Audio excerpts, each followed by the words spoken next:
We came off of a great week, good sales, payroll, food costs, like everything was in line. It was such a great week. And then that Tuesday, my director of operations comes in, and of course he comes in after the lunch rush, the rat bastard, right? So he comes in after we're busy, and he sits me down and tells me that they're going to go in a different direction, hands me my last check. And now she's now my ex, but my girlfriend at the time was pregnant with twins, and that was my fourth and fifth child. So at the time, I had a 10-year-old, I had a 6-year-old, and a 2-year-old. And Mm, then she's pregnant with twins. And this guy is telling me that they don't need me anymore. So at first, I was like, okay, this sucks. I was a little, I was blindsided. I was totally blindsided. Like I did not see that coming. But at the same time, I had started doing fitness in my garage. And so I was like, you know what? I kind of don't want to do this anyway. And I want to pursue fitness. But I was that person, like who's my target client now is that person who they're kind of stuck in a rut, but they're comfortable, right? They're comfortable. They're getting a steady paycheck. They have vacation time. They have paid time off, and all of those things. They might have a pension or something, and but they're not living in their purpose, and they're not fulfilled, right? So for me, in that moment when I lost my job, I actually felt relief, and right? so I go home to my girlfriend who's 7 months pregnant. She did not share my enthusiasm. Mm-hmm. She's like, "We're Mm-hmm. about to have twins." She's like, "Where's the money gonna come from?" And she just went down a whole different rabbit hole. But I saw in my head, I saw the vision. I was like, I see I'm on to something. Like these people are coming to train with me in my garage. Wow. It wasn't one of those fancy garages either. Like this was like a pretty ghetto garage, but people were coming to me. They were paying me every month. Like they believed in my ability to help them. And one of the biggest moments for me. So this was when Planet Fitness was popping up everywhere. Mm. So, and one of my clients, she was about to hand me her check for the month, and she said, "Before I give this to you," she said, "I just want you to know that there's a brand new Planet Fitness, state of the art equipment. It's 2 minutes from my house." She's like, "And I'm getting ready to pay you 5 times the amount because you helped me believe in myself before I believed in myself."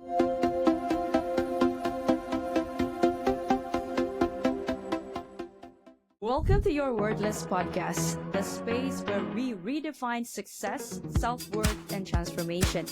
I am Nick Yaras, the soul centered architect of transformation, helping you unlock your highest potential and build a legacy beyond limits.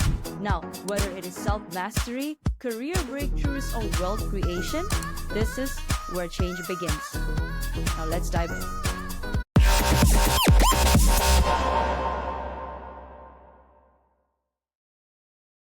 Are you stuck in a job that you don't love, feeling like you're meant for more? It is not in your head, it is in your soul. I am Nick Yaras and I help high achievers like you break free from burnout, rewire self-doubt, and build a life aligned with purpose through coaching, hypnotherapy, and soul activation. Because let's face it, real wealth isn't just about money, it is about a aligned and happy heart, mind, and soul. Now, remember, you are worthy and you are enough. Let's transform your life together. Visit www.thenickyaras.holisticlifestyle.com to begin. Yeah. So again, to fully understand how I became this version of me, we got to understand my upbringing. So I'm the youngest of seven, and we were all athletes. So for probably about the first 12 years of my life, I was so and so's little brother. And that drove me insane because I wanted to be myself. I'm like, I'm my own person. But on top of that, I hit my growth spurt late, right? It's like I'm 6'2" now. But to put it in perspective, as a freshman in high school, I was 5'4", 88 pounds. So my brothers were over 6 foot tall, muscular. They were excelling in their sports. I'm like, what the hell is wrong with me? So I had that, and I had a bad stutter growing up too. So I was Mhm. afraid to speak, right? And it's fitting that I'm a speaker now, but I was so Exactly. afraid to speak because between my siblings picking on me and my friends picking on me and my classmates picking on me, there was just a lot going on there. So it's like I'm not my own person and I'm different from everybody else. So growing up, I just wanted to carve my own lane. That was just what I wanted.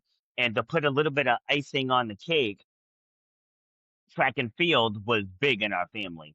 So as a freshman, I go in to talk to my track coach and I was like, I want to see the record book. And he looked at me like, Who are you to you, look at the record book? yeah. He's like, you want to see the record book? Like he For looked what? at me like that was the dumbest thing I could have said to him. And without missing a beat, he looked at me and said, "You don't have what it takes to be a high jump." And I was like, "Wow." The audacity. I was like, "Anyway, can I see the record book?" I was like, "'Cause I'm gonna break the high jump record." And one of my brothers, he used to write his records on his T-shirt. And little did he know, I had a little notebook where I was writing down his stuff. I was like, because I'm gonna smoke this dude in everything that he does. So we fast forward. I'm a senior now. I've finally grown. I'm over 6 foot now. My genetics caught up to my drive, and Okay. I ended up holding that high jump record for 21 years. And I broke the Southern Division triple jump record, and I held that for 24 years. And I also broke the pentathlon record. So, what I did as a freshman and sophomore when I was small, I was undersized, and my genetics didn't match my drive, but the drive was there. And that's the part that I want people to take away when I tell the story. It's not so much what I accomplished, it was the drive that I had before I had the physical gifts. And that's where a lot of people go wrong in life is they don't have that drive to get them to where they really want to be in life. And so between my talks, my book, my podcast, it's it's to give people hope. It's like if you're in a place where you don't want to be, you can get to the other side if you have the drive. So how can one find that drive? Let's say they're You lost right now. you have to know what you want. That's the thing. It's like you have to be on a mission. Like take the military, and we can take any military anywhere in the world. You have a mission and you carry out that mission. And regardless what happens along the way, you focus on the mission. And it's the Mm. same way in life. So with me, I'm 50 years old now. And by the time I'm 50? 55, You don't look I 50 am. though. Oh, thank you. I appreciate that.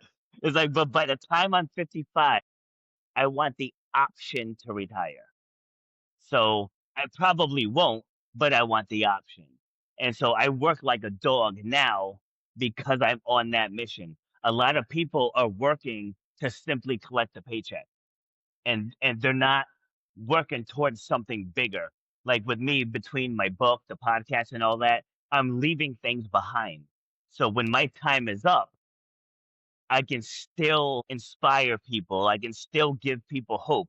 I can still give people a blueprint. Like I wrote this book to give people a blueprint how to heal from past pain and turn it into something positive. And so that's all of that stuff is bigger than just me. Like I'm not doing this so I can say, hey, I'm an author or I'm a this or I'm a that. I want to leave things behind. So for people to get that, a lot of people are just working to work. Like they're just working to pay bills. They're working to pay a mortgage. They're working to pay their cars and to have a lifestyle. I'm working for legacy and impact. When you see you like that Mm. so when your mission is that defined, when your alarm clock goes off at 4:30 in the morning, it's very easy to wake up.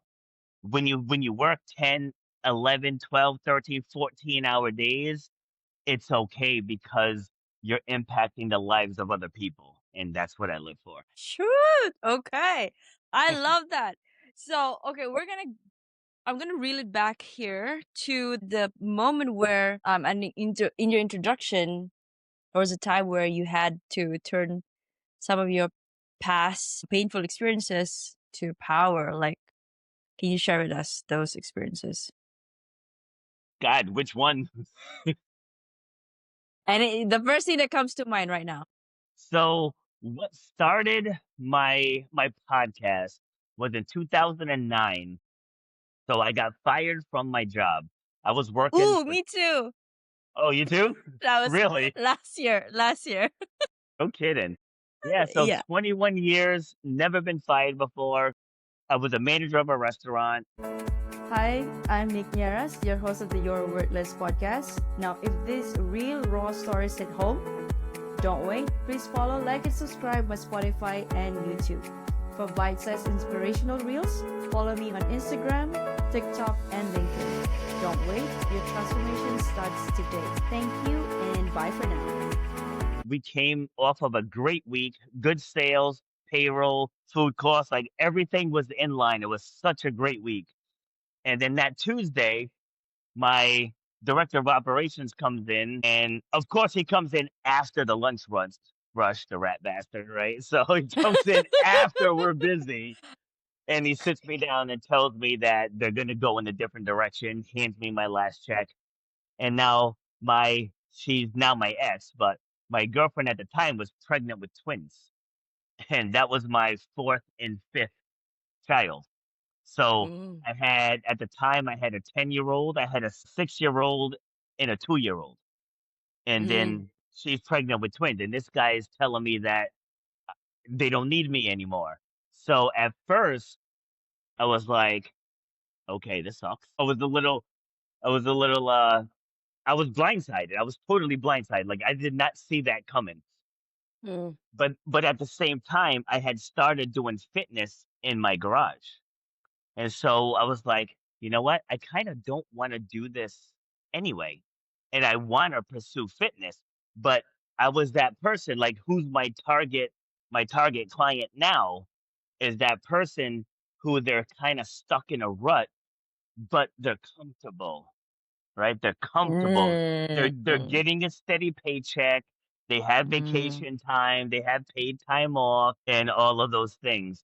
They might have a pension or something, and but they're not living in their purpose, and they're not fulfilled, right? So for me, in that moment when I lost my job, I actually felt relief. And right? so I go home to my girlfriend who's 7 months pregnant. She did not share my enthusiasm. She's like Mm-hmm. she's like, Mm-hmm. "We're What about to are you? have twins." She's like, "Where's the money gonna come from?" And she just went down a whole different rabbit hole. But I saw in my head, I saw the vision. I was like, Mm. I see I'm on to something. Like these people are coming to train with me in my garage. And Wow. it wasn't one of those fancy garages either. Like this was like a pretty ghetto garage, but people were coming to me. They were paying me every month. Like they believed in my ability to help them. And one of the biggest moments for me. So this was when Planet Fitness was popping up everywhere. Mm. So, and one of my clients, she was about to hand me her check for the month, and she said, "Before I give this to you," she said, "I just want you to know that there's a brand new Planet Fitness, state of the art equipment. It's 2 minutes from my house." She's like, "And I'm getting ready to pay you 5 times the amount because you helped me believe in myself before I believed in myself." And I was like, that was when I knew, Bam! Wow. yep, that was when I knew it was bigger than me. So I'm not even sure if I answered the question, but that was when I No, knew it yeah, was you bigger than did. me. You hit the nail in the head. Oh my gosh, so many things that I want to unpack, right? Like I could resonate with that so much. I got laid off from this whole, exodus. Was working for an American company here in Malaysia, and they said, they're gonna reorg that thing, yada yada yada. But before Mm, that, a year before that, I was already Like my soul wasn't in the 9 to 5 anymore. So, and I've been working for about 15 years at the time. Last year was 14, my 14 year. And then I couldn't bring myself the thought of even applying for another job again and making somebody else, rich, building their dreams instead of mine. Yes. My soul wouldn't allow me anymore. And so that, and I am, we are all, I think we move and we gravitate towards pleasure over pain. And that's why me too, I was comfortable with the paycheck that I was getting, because I was this person who would jump so with every position, and then I would aim for higher, and therefore the money came with it, right? Yes. And had that not happened, I wouldn't be here talking to you. And I have talked to so many people to this point. I think I've spoken to 200 plus, and I've made friends all over the world, and most of them are in the States. And it has just been an eye-opening experience for me, Robert. And I just want to call those people, okay, maybe not calling them out, but calling them out with grace and love, that this is your sign. If you're tuning in, you're just scrolling through a podcast, and maybe this one's interesting. Let's hear this out. This is your sign to make that move, and you don't have to jump right off the bat. There are strategies, right? You can do. So, Robert, I guess that flows nicely to my next question. Excuse me. How do you help people who are currently stuck in the rut and then take that first step, or carve out some steps for them to make that leap? So people that tune into my podcast, they hear me talk about clarity of vision, right? Because people will say you got to find your why, you got to set goals, and all of those things are true. Like there has to be a why behind what you're doing, but it's about the vision, right? So now this gym here, I manage this Is gym. that yours? Okay. You manage it. Not Okay. it's not mine. I manage it. I did have my Okay. own gym at one point, and COVID came and wrecked that. But Right. that's Yeah. that's a COVID separate COVID did a story. number on all of us. Yes, Yes. it did. Yes, it did. But a year and a half before I opened that gym, I sketched out on a piece of paper, and now I'm no artist, right? So just throwing that out there. But I sketched out what I wanted my gym to look like. And so I ended up getting a couple business partners, and we were going around looking for locations. And we would walk in, and they're like, "Oh, this place is great. It's a good area. It's that." I'm like, "No, I'm like this isn't it. Like this is not what I drew up." It's not And giving. It's not giving your exactly. vision. Exactly, because when you have vision, you can feel it, right? You can feel it. Anybody can set a goal. Anybody can say, I want to lose 10 pounds by September. Like that's setting a goal. But to actually go deep, right? So we walked into this one place, and it was a dump. It was an absolute dump. Like we walked into it, and we're looking around, like my business partners were like, oh my God. Me? I said, this is it. This is the one. Yep. I said, "This is it." And they both looked at me like that was the dumbest thing I could have said. And they're like, "Really? You like this place?" I was like, "You guys don't understand." I was like, a year and a half ago, I sketched out what I wanted my gym to look like. And this is the layout. This is the exact layout that I drew up, and that's clarity of vision. So again, going back to the goal and say, I want to lose 10 pounds by September. But if you say, I want to slim down by September, I want to feel better in my clothes, I want to feel That's the comfortable in key a word bathing right there. suit. Feeling. Yes, I Yes. wanna feel better in my clothes. I wanna be comfortable in a bathing suit, and I wanna be able to walk on the beach and not think that people are judging me for the way I look. Like, that's deeper than just saying, "I wanna lose 10 pounds by September." That's now a vision. That's something that you can see, and that's something that you can feel. So for people who are stuck, I try to figure out why they're stuck. Like why are you there? And then what do you want? It's like and go deep. You can't go surface level. You got to go deep. Cuz like for me to say I want to open a gym, right? That's surface level. Like, I want to help people believe in themselves. That hits different, very, very different. So when I'm working with people, I try to find like what's that big thing that's bigger than yourself? Because to just say, I want to open a gym because I'm the world's best trainer, like that's all about me. But it's not about you. So when you have that vision and you have that big purpose, that big why, and it's about bettering the lives of other people, now you can stay focused.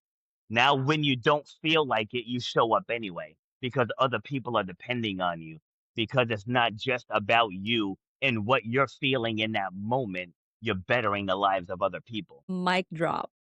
Yes.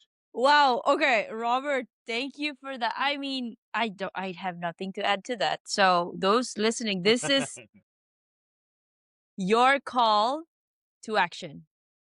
Now, Robert, there's a question here. What role does prioritizing yourself play in achieving personal and professional success? That's number 1. And number 2, why is it so hard for people to do just that? So the first question, it's everything. It's absolutely everything. When you are living in your life and you're living in your purpose, your health is on point. When everything that you do benefits you, it benefits everybody else. Like I do talks on being selfish all the time. Cause just think about it. Self-love, self-awareness, self-respect. There's It's self all about self. like there's so many self-esteem, self-love. All of those things begin with self. But society, and I don't care where you live, society conditions you to not prioritize yourself. Like society wants you doubting yourself. They want you thinking there's something wrong with you. Chapter 1 in my book is there's nothing wrong with you. That's chapter 1. And I have a chapter in this book prioritizing yourself without the guilt. Right? So you have to prioritize yourself. Because if I'm not happy, how can I go and inspire other people? If I'm not living in my purpose, how can I inspire other people? You can't do it. If I'm sitting here playing the victim card, like, "Oh, I have brown skin and the world hates me and I have to work 9,000 times harder than other people." No, no, you can't play the role of victim and be the hero at the same time. You can't do it. It's like I get up and I show up.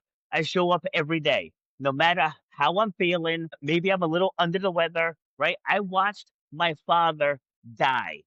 I watched him take his last breath, and I showed up for my podcast the very next day, and I cried that entire episode. I could not keep it together. But that's showing up regardless of what life throws at you. You have to show up. And even today, right now, I'll be honest with you, I did not have this podcast on my calendar. Is that right? Thank you for being so honest and transparent. So I was teaching class when Okay.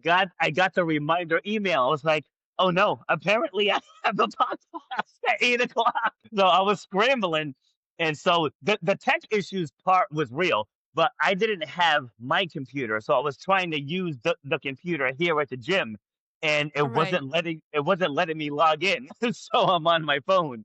But the easy answer would have been, "Oh, I'm sorry, I can't Can do we it. Let's reschedule? reschedule." Yeah. But no, but like you have to show up. We only have today. It's like we think that we have 100 years budgeted for our life. We don't know when our last day is. Like so, and that's what fuels me. Like if I cancel on you today and say something happens to me tomorrow, then I miss out on the opportunity of someone in your audience needing to hear what I have to say. So again, Reach. go right, going back to it's bigger than you. Like this is bigger than me. So I have to show up. I have to figure out a way to make it happen. And what I want people to take away from this Like, it's not about me. It's not about, oh my God, Rob does XYZ. It's not about that. It's about you. You have that same capability. Because I was that guy working in a restaurant. I was good at what I did. We made the customers happy. I made the employees better, better cooks, better servers, better salespeople. It's like I was making an impact, but I wasn't living in my purpose. So if that's you, if you're working in a job, yes, you might be successful. You might have a house. You might have cars. You might be raising children. But deep down inside, something's missing. If that's you, you're the person I'm talking to. Because what's missing, that's the thing that's going to set you free.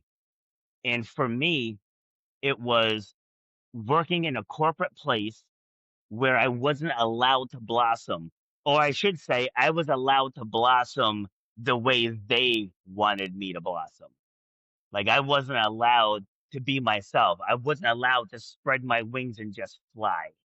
And in doing what I'm doing now I can be me every day, authentically. Like, I was told once by a speaker coach that I would not be taken seriously if I showed up to talks in a tank top. But I was like, "You also talked to me about authenticity." I was like, "I'm a Right. gym manager. I'm a gym Yeah. manager. I'm a fitness coach. I'm an athlete. Even at 50, I'm still an athlete. And like, this is what I wear.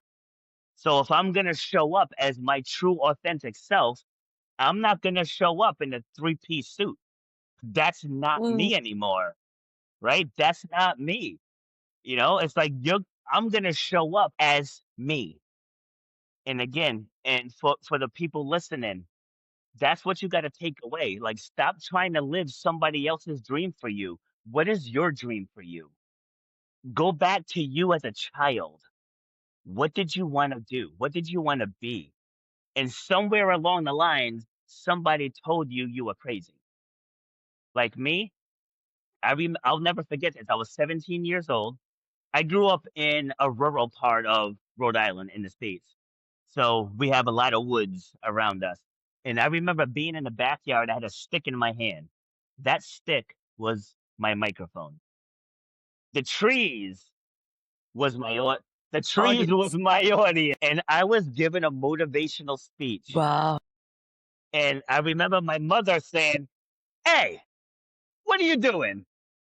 And I told her, "I'm motivating the masses." So somewhere along the way, I fell off of that track and I ended up spending 20 years in the restaurant industry. And what am I doing now? I'm speaking. I'm an author now. I'm a podcaster and I'm motivating the masses. Like, my podcast has guests in 71 countries. Wow. 71 countries. And I've spoken virtually all over the world, 6 out of the 7 continents. And again, I'm not flexing here. I'm just trying to let people know you can do whatever it is that you want to do. Whatever it is, just start. It doesn't have to be perfect. You don't have to have a lot in savings. You don't have to have perfect credit. You just got to have vision, drive, perseverance. You have those 3 things, whatever you want to do will come to life. Okay. I was impacted by the part where you said perfect credit because I being just transitioning from a 9 to 5 to an entrepreneur, it is effing hard. Okay. Yes. Not having that stable paycheck, but somehow deep down within me, I feel like, I cannot do anything else besides this. Mm. And just, I think, 2 weeks ago, a lady came to me. We never knew each other. I think she found me through Google. And I just kept putting my stuff out there. And I said, you know what? The right people with the right frequency that I'm attracting will gravitate towards me. And Yes. she is stuck in where she's at right now. And we're uncovering, we're uprooting some of her, she's going through a dark night of the soul, so to speak. And what I'm trying to say here is that I'm proud of her, but I'm also proud of myself because had I stuck to the norm of just staying safe and just getting another job that, would pay the bills, but I would be screaming inside internally saying, this is not what I want, and I'm not going to do well in that job because I know me. If I don't like something, my face will show it, and there's and I just today was driving with my mom, and I told her, I don't know what is it, mom, but I know my bank account doesn't reflect the belief that I have within me, but I have this belief that it's coming. Yes. It is coming. So, and she was like, okay. Mm. She doesn't speak much about what I do because, of course, a mother would want her child to be secure, right? Be provided Yes. for. And now I'm back. I used to live on my own, and now I'm back in my parents' place because I'm building. But somehow it felt safe and it felt right. And anyway, I could use the time with them right now. Yes. And this is a sign also. I take everything. There's a message in everything. Don't look at the messenger so much, but look at the message. And this is you giving me that message. So thank you, Robert. You are welcome. I just want to share, like, me too. I myself and my oldest daughter, we live with my mom. Like, Okay. my dad passed in 2019, and in 2023, I literally lost everything. It's like I got taken advantage of, by a business partner, and I'm a forever optimist. So I was always Me like, too. Me too. you too? Yeah, I was like, this is gonna work out. This is gonna work out. Like, everything's gonna work out. As my car gets repossessed. I'm like, everything's gonna work out. I get the eviction notice. I'm like, everything's gonna We work think it's out, gonna work out. right? And then it's the last day. I'm cleaning out my house, and it's like, wow. And then I found myself homeless. Mm, Homeless. Like, not like eating out of trash cans. Homeless. I was like yes. bouncing in and out of hotels. And then I Right. finally, like, I had sent my daughter to go stay with my mom, and I was like, I'm gonna figure this out. Like, I'm gonna figure this out. And then finally it just hit me. I was like, I can't figure this out. Like, I just can't. So I called my mom, and but in going back there, it's like we needed each other. It's like I was too stubborn to ask for help, and she was That too that is stubborn. the key there. To come Yes. and ask you, why don't you just move in and while you Yes. figure your things out, and then at the same time we could spend the time that we didn't spend for the last few years. Yes, and so when I get there, it's like all the stuff that my dad used to do. So this was 3 years past now. It just wasn't being done. Like, there was like 3 years worth of leaves in the yard. And we have like an acre and a half of land. And there was just so That's much huge. stuff outside that just wasn't being done. And so when I first got back there, I tackled that first, just getting all the leaves out, and you know, trimming up the trees and the bushes and all this stuff. And so we fast forward a year. So I'm back on my feet now. My podcast is going again. I published my book, and I was talking to her about me moving out and getting my own place, and she kind of made a face. And I was like, "Do you want me to move out?" Because now it's like I'm providing for her the stuff that dad used to do. It's like, and I'm single, so it's not like I'm raising a family or whatever. Like, my kids are mostly grown, and it's like I have twins who are 16. They stay primarily with their mom, and then I see them during the week. And so it's like, if you want me to stay, I'll stay. And I pay half the bills, so it's not like I'm freeloading. You know what I mean? It's like I pay Yes. half the bills. I do all the yard work and make sure the trash gets put out on trash day and all that stuff. But my second book is going to be titled "From My Mother's Basement," because from this time next year, I'm going to be a millionaire, and I'm putting it out there. It's like I'm getting ready to launch a speaker program, right? It's like I just had my lead magnet and my presentation finalized a couple days ago, and we're going to launch by the end of July. And it's going to be helping people believe in themselves. It's like that's what the product is, because we live in a world now where everything is like doom and gloom. Everything is like, if you do, you're gonna struggle. You're not gonna have, be able to put food on the table. You're not this, you're not that. And I'm coming from a place of, you got this. Like, you got this. The world is at your fingertips. Between all the technologies now, between artificial intelligence, between Shopify, Amazon, like, there's so many different outlets that people can have to start something for themselves. You know how many people I see on YouTube and TikTok who have these channels and they do the dumbest things imaginable, but yet they have millions of followers? It's like we live in a time where you don't even have to have talent and you can be successful, right? So my program is helping people unlock whatever that hidden talent is that they have so they can find success. Okay, I could tell another story, but okay, I want to ask you the next question. So if they're Okay. listening to this and then they're saying it's easy for you to say, Robert, but I'm X years old now. It's too late for me to start. I'm too scared to make that jump. What would my husband think of me? What would my daughter, son, or wife think of me? Now, how do we So the title of my book and the title of my podcast, Shut Up shut up? and Grind. Okay? Silence all of those little voices in your head telling you that you're too old, that you're not good enough, you're not smart enough, you're not talented enough, you're not pretty enough, you're not skilled enough. That's all nonsense. And You're that's where not the thin shut up enough. comes from. Exactly. It's like, that's where the shut up comes from. It's to shut up those voices in your head. Like when I mentioned when I lost everything, I'm as human as everybody else. I went through probably a couple months of depression. I was just in this dark space. Like, my kids are split up. I had to walk away from my gym clients, and some of them have been with me over a decade. It's like I literally lost a part of me, and I was just in this dark space. Like, I had canceled all of my podcast episodes, and then one day it hit me. I was like, dude, your whole brand is shut up and grind. And here you are wallowing in self pity. Here you are, not living what you preach.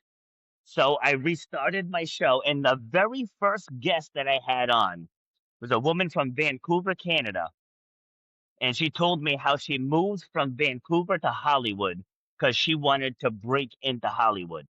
And she said she knocked on every door until she got a yes. And I was like, you know what?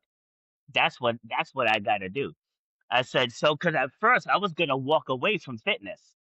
Like, I was in such a dark place. I was gonna transfer into digital marketing. And I was like, you know what? I said, let me go to my former high school and see if they need a track coach. And at first I was like, track started already. They probably have their coaches. And like, you know what? Just go ask. So I went up there. I spoke to my old track coach. The guy's still coaching. The guy who coached me 33 years ago, he's still coaching. And so he said, yeah. He's like, we'll gladly take you. You can start on Monday. When when I started on Monday, working with those athletes relit my soul. I was like, this is where I belong. I belong helping people better themselves. It's like, yes, digital marketing can be lucrative for the right person, but I'm not that right person. Like, I belong helping people believe in themselves. And that's what people have to find. You have to find, who are you at your core. And a lot of women struggle with this, especially once they become moms, because Yes. they look at everything through the lens of a mom. I'm like, no, before you were a mom, before you were a wife or a significant other, you had a set of core values. And you got to get back to what those core values are. And so when I lost everything and I fell into that depression, I lost who I was as a person. And at my core, I'm a competitor. So when I started working with those athletes again, it was like, game on. Let's rebuild this life. It's like, I'm not worried about the stigma at the time of being 48 and living with my mom. I mean, that woman gave birth to me. Hell yeah. Hell yeah. Why Yes. would I feel a certain way Woo! about living with a woman who literally unconditionally loves me? Why? Because society says that's a bad thing? Like, no, like, I'm glad I get to see her every day. When she needs someone to talk to, I'm there. When she needs help, I'm there, or my daughter is there. When she went through getting her knee replaced, I was there to help her. She beat breast cancer last September, and I was there to help her through that journey. So it's like, if anybody wants to look down on that, that's a you problem. Okay, because that Yes. woman gave me my life. So now that she's at the tail end of hers, I hate to say it that way, but it is what it is. She's in her mid 70s now. So I'm gonna be there for her when she needs me. Because again, bigger than me. I will sacrifice what society thinks of me to be there for her. Ooh. Hmm. This Deep. is that's deep. That's deep. Like, okay. I was just taking a nap before coming onto the show, and I was just visualizing the best case scenario of my business and how I would be and how I would act and how I would feel in that. And it ties up so aptly with what you just said. You were visualizing it and you felt it within your core that there's no other way than you becoming that version. Yes. And there's so many things that I could, tie the, be resonating with you in your story. And to be honest, for those tuning in right now, if you feel lost or if you feel like nothing makes sense in your life right now, take that action, just one action, put your one foot in front of the other and go do it. Because progress beats perfection every Yes. single damn time. Yes. Absolutely. Absolutely. Preach. Whew. Okay. Robert, so okay, there's a question that I wanted to ask you this. You won 16 gold medals in competition, right? And how Yes. do you stay motivated to keep pushing your limits? Yes. So that's 16 gold medals after I was told I would never run or jump again. What So I happened just then? Yeah. wanted to A highlight beat of that. contact. Yes. So I Yes. so I was actually doing track and field. So now this was before I got into fitness. So I was overweight one time in my life. I lost 45 pounds in about 5 months. And I was like, you know what? I think I want to compete in track and field again. So in my heyday, I was an all American in track. And so now we're talking, I'm in my early 30s now at this point. And I was like, I think I want to get back and compete in the master circuit. But again, this was prior to me getting into fitness. So the way I was training, I didn't realize I was putting myself into a muscular imbalance, like the way I was Mm, training. So I'm at this track meet and I'm doing the high jump. So I had done the long jump first. I won the long jump. So I'm in the high jump now. And I actually had my age bracket already won. But like I just said a few minutes ago, I'm a competitor. Right. So mm-hmm. there was someone from the older age bracket was still in. And so I was like, Mm, I ain't letting this old guy beat me. So we fast forward. I get to my last jump. I plant to jump and then I saw white. I don't know how long I saw white, but when I came to, I looked down and my kneecap was about 4 inches off to the side. Yeah, oh. yeah. It's like, fortunately, I couldn't feel. It's like I felt the separation, but I wasn't in pain. And so now we get to the hospital, and the ER doctor takes off the brace that the EMTs put on, and he's like, "Ooh, you're never gonna run or jump again." And now, Mm, again, my kids were 10, 7, 2, and the twins were 4 months old. And mm, so I immediately went to the dark side, was like, so I'm not going to be able to play basketball with my kids. Like we're not going to be able to go for a run and I just went down this rabbit hole. But then competitor Rob showed back up and was like, whoa, whoa, whoa, whoa, whoa. This guy don't know us. He's like, he doesn't know how we're gonna heal.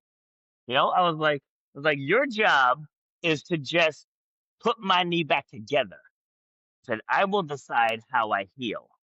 And That was- and so the whole shut up and grind movement, exactly. So the shut up and grind movement was born from that, from that moment. Because it was every day. Like every single day I had to wake up and do what I needed to do to get myself to where I am now.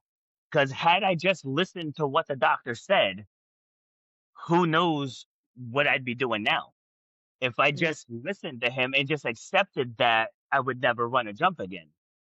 yes. It's like my life would not look the way it looks now, because I went through that. I went through that struggle.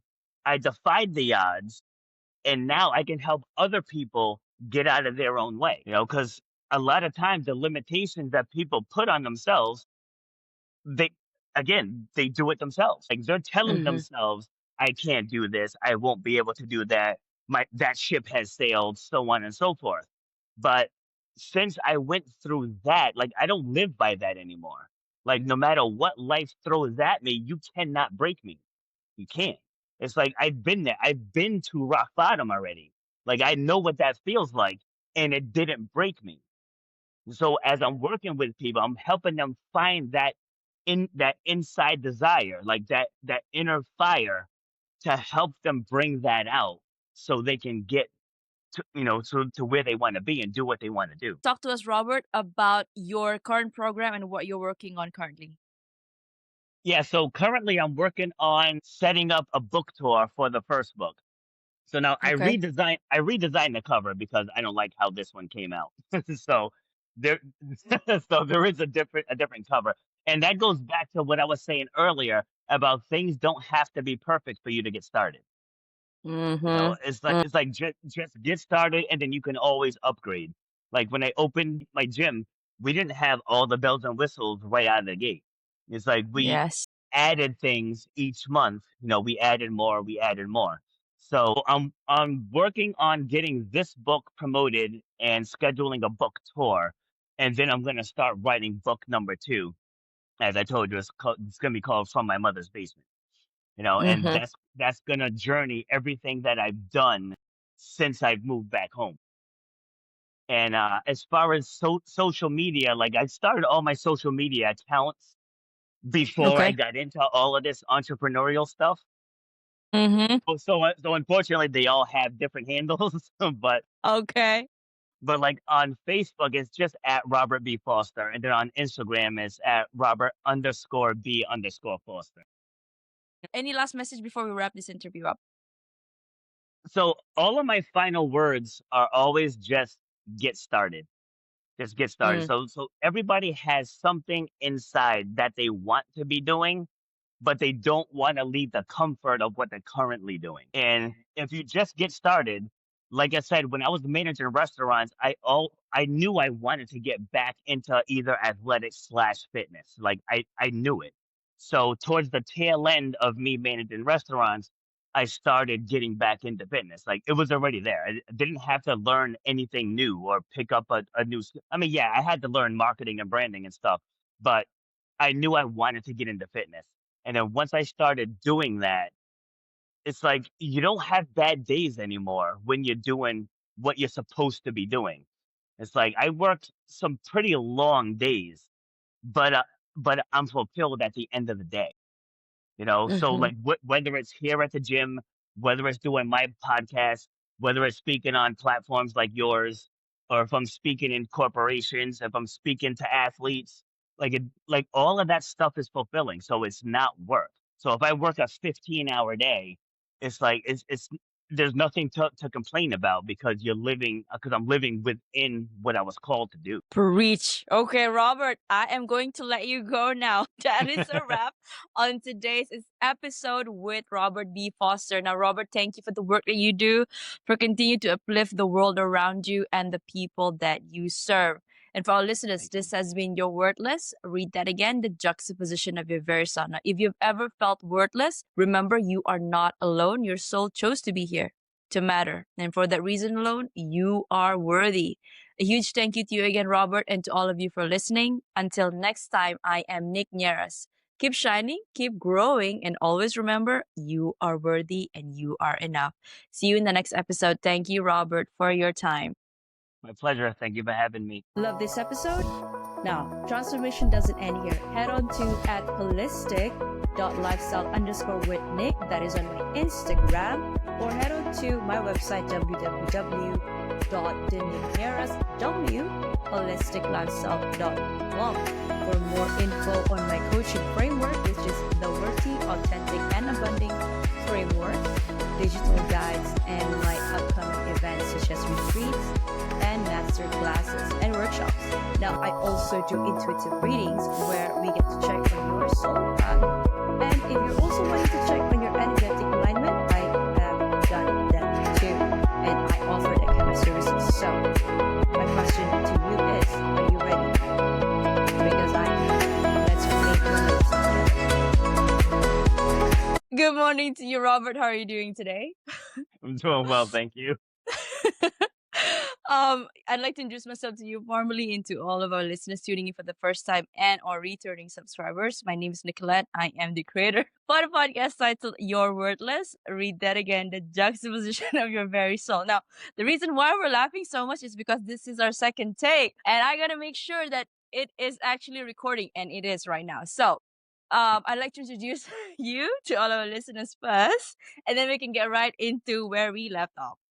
Okay. Oh, hello, everyone. We have Robert B. Foster here with us, a transformational speaker, coach, and author who has made it his mission to help people conquer self doubt and unlock their potential. Now, from being told that he would never run or jump again, watching his father pass away, to donating a kidney to his sister, Robert has lived a life defined by resilience and grit.